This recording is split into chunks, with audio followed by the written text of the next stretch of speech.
अरे भंगिया खैले बिना गौरा नींदियो नहीं आब है।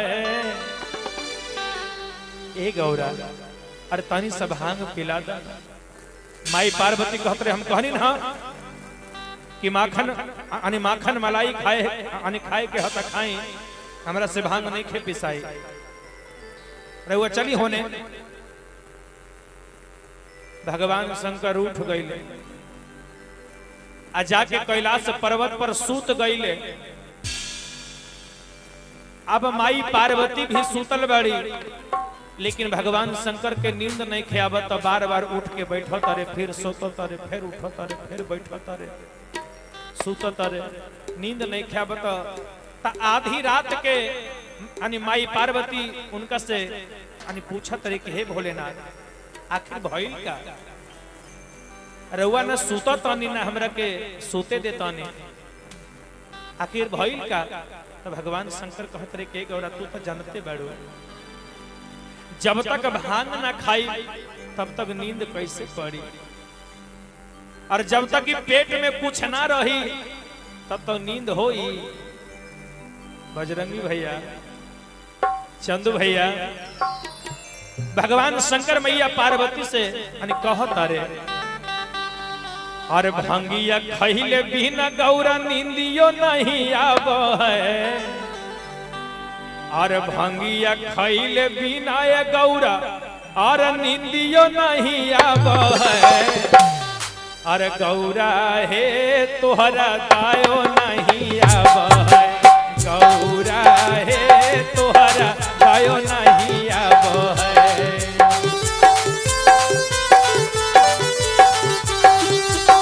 गौरा हे तोहरा दायो नहीं आब है।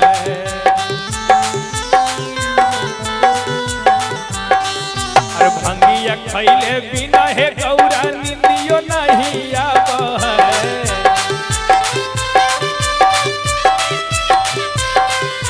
भंगिया खैले बिना हे गौरा नींदियो नहीं आब है। गौरा हे तोहरा दायो नहीं आब है। गौरा हे तोहरा दायो नहीं आब है।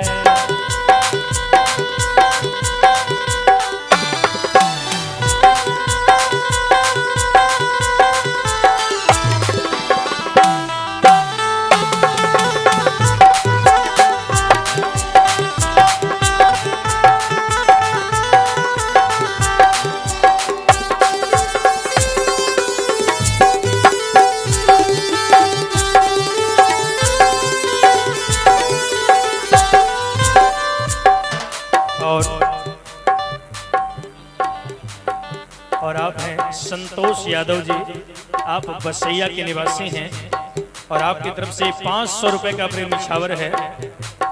भगवान शंकर के इस भजन पे भोलेनाथ की कृपा सदैव बनी रहे, सदैव भंडार को भर रखे। बोलिए प्रेम से सच्चे दरबार की, बोलिए मायापति भगवान की। और भगवान शंकर कहते हैं कि हे गौरा अरे तू तो जानते बाड़ू अरे तू हमरा से कहा तारू कि माखन खाई मेवा खाई अरे तू तो जानते बाड़ू अरे मेवा मलाई माखन हमारा मनमो नहीं भाव है।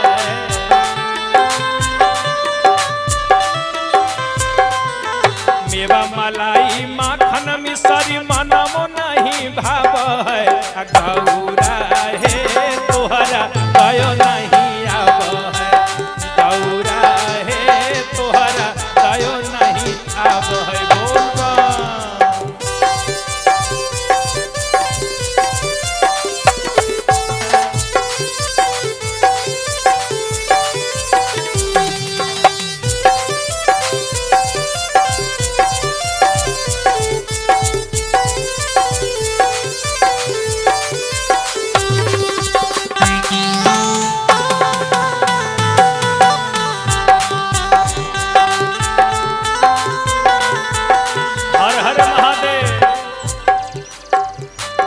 माई पार्वती कहतरी के तहरा के कुछ बुझाला अरे भांग पीसते पीसते हमार है कलाई दर्द करेला तहरा के कुछ बुझाला। तब भोलेनाथ कहत रहे के गौरा काहे उदास होबत तारू सुना ना काहे करे छो गौरा मुखवा मलिन हे तोहरा के कीन देबो भांग पिसक मशीन हे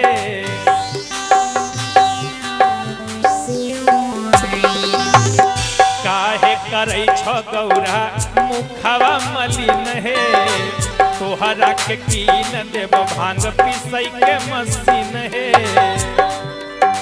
ए गौरा तनी हमर बात के सुन देखा यदि ना मानबू तो तोहरा के है नया जमाना है एगो तोहरा के मोबाइलो हम कीन के दे दे लेकिन हमर बात के माना और चिलम धराई दा हाथे से अपना यदि भांग पीसे में हाथ दर्द करता कलाई दर्द करता तो हमर हाथ के हमर बात के सुना और चिलम धराई दा हाथे से अपना काहे तारा पाबो गौरा हे तोहरा दायो नहीं आबो गौरा हे तोहरा दायो नहीं आबो गौरा हे तोहरा दायो नहीं आबो हर हर महादेव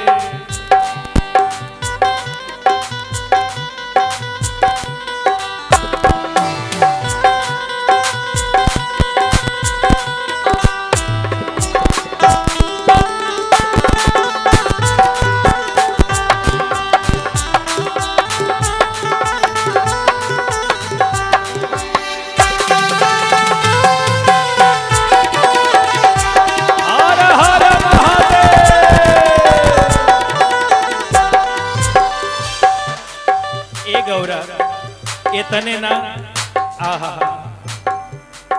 भगवान शंकर माई पार्वती के मनावत अरे आ कहत अरे कि हे गौरा तू ही तहा खो जन्म हो जन्म के संगतिया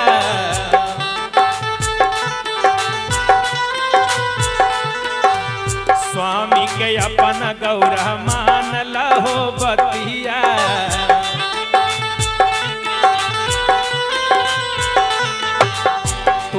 तहा खो गौरा जन्मों के संगतिया अपना स्वामी के गौरा मान लहो बतिया ए गौरा ये तने ना आ देखो ना दुआरी पर आइल बड़े के और राम से आशिक बालक बेदरती तोहरे अलख जगाबो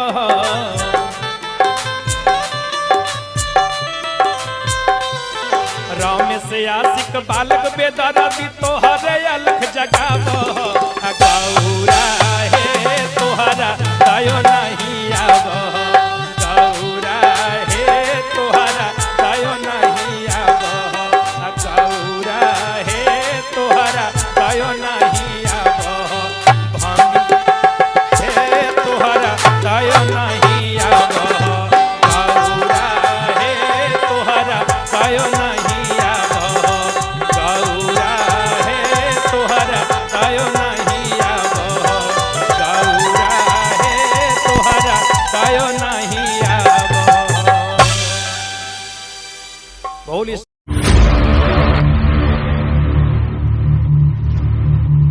और धुइया चिलम से सवनमा में असमानमा उड़ेला अरे असमानमा उड़े अरे असमानमा उड़े भैया और धुइया चिलम से सवनमा में असमानमा उड़े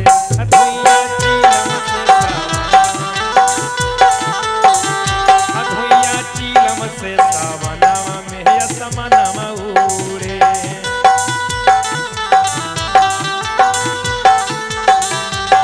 असमानमा उड़े असमानमा उड़े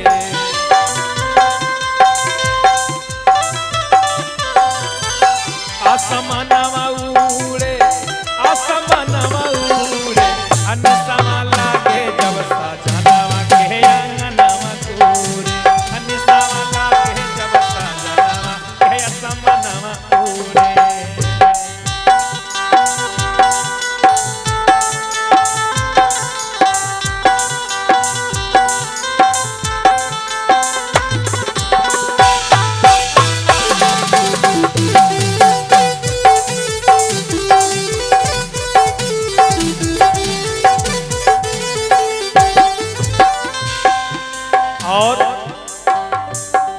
उनकी पत्नी कहती है कि हे भोलेनाथ और इनका के कुछ मति सुमति दो, केहू इनका के समझाव कि जब से सावन चढ़ल ह तब से खाली गांजा पिए ले और कुछो नहीं खे करता। कह तारी का अरे काम धंधा छोड़ी के खाली जपई भोला के नाम है।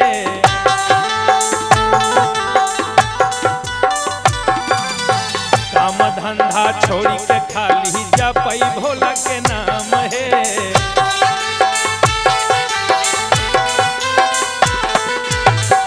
चीलम पचीलम गांजा हमारे सुबह शाम है।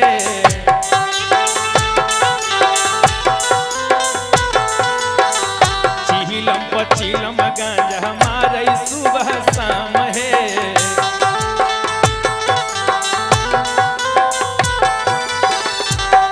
आसमानवा उड़े आसमानवा उड़े आसमानवा उड़े आसमानवा उड़े खाके भंगिया के भोला गौरा अंगनावा गोरे अनिसावा लागी जब सजनावा के अंगनावा गोरे अधुइया चीलम से आवनवा के आसमानवा उड़े।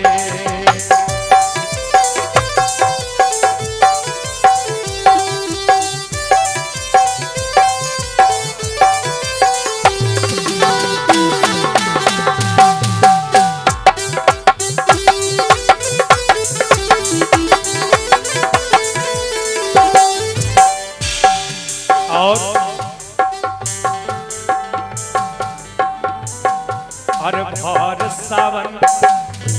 भर सावन भागे भोला जी के पीछे पीछे।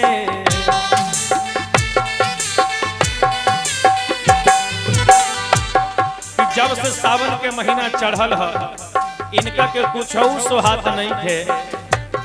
और भर सावन भोला जी के पीछे भागे भागे।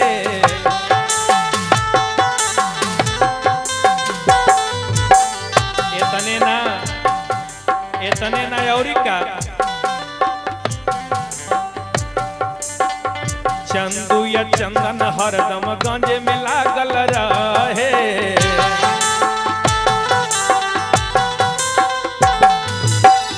चंदू या चंदन हरदम गंजे में लागल रहे।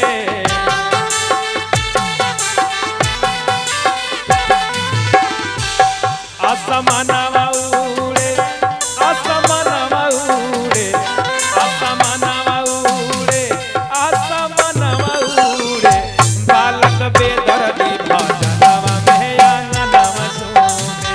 बालक बेदर्दी सावनवा में भजनवा झूमे। जब से चढ़ल बा सावनवा रोज भजन में झूमे। बालक बेदर्दी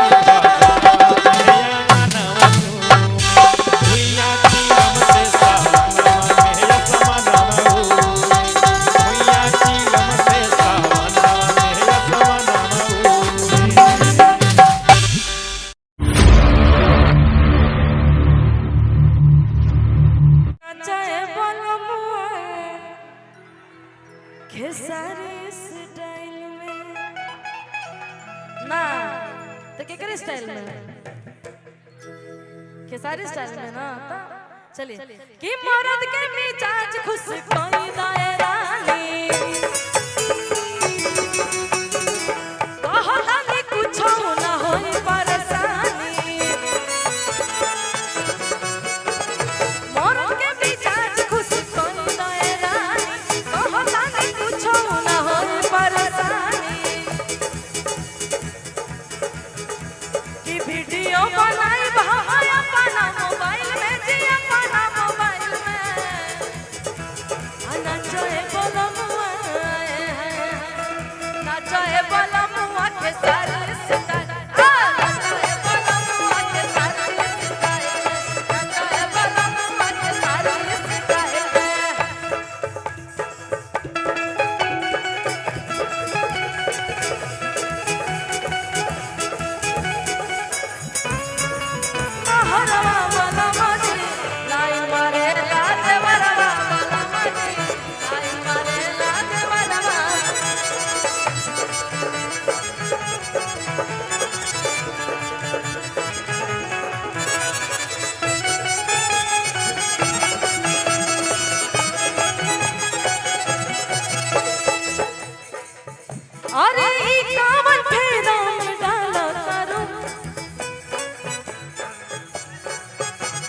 कहिया के बदला निकालो तारू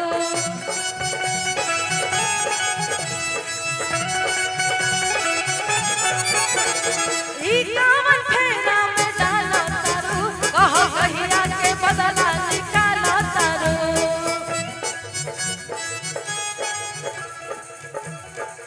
लइकिया कहतिया कि रउआ संगे डीपी लगाइब प्रोफाइल में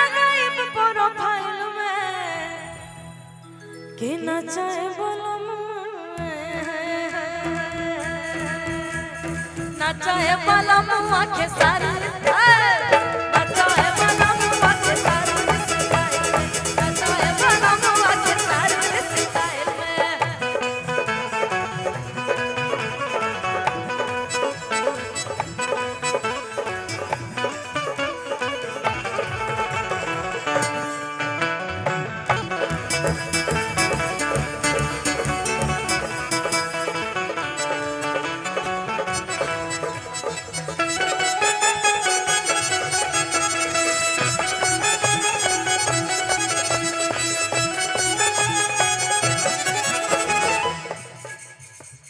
और हमारे बड़े भैया का आदेश है कि रिकॉर्डिंग नहीं होगा, केवल गायकी ही चलेगी मंच पे। तो हमारे बीच बड़ा ही प्यारा सा सिंगर हमारा छोटा भाई गोलू उपस्थित है, हमारे मंच संचालक जी। अच्छा यहीं पे हो, आ जाओ। हमारा छोटा भाई गोलू बड़ा ही प्यारा गाता है, तो 2-4 गीत आप गोलू से सुनो, उसके बाद फिर तो हम तो बढ़ले बानी अभी, जब तक खत्म नहीं हो जाए तब तक।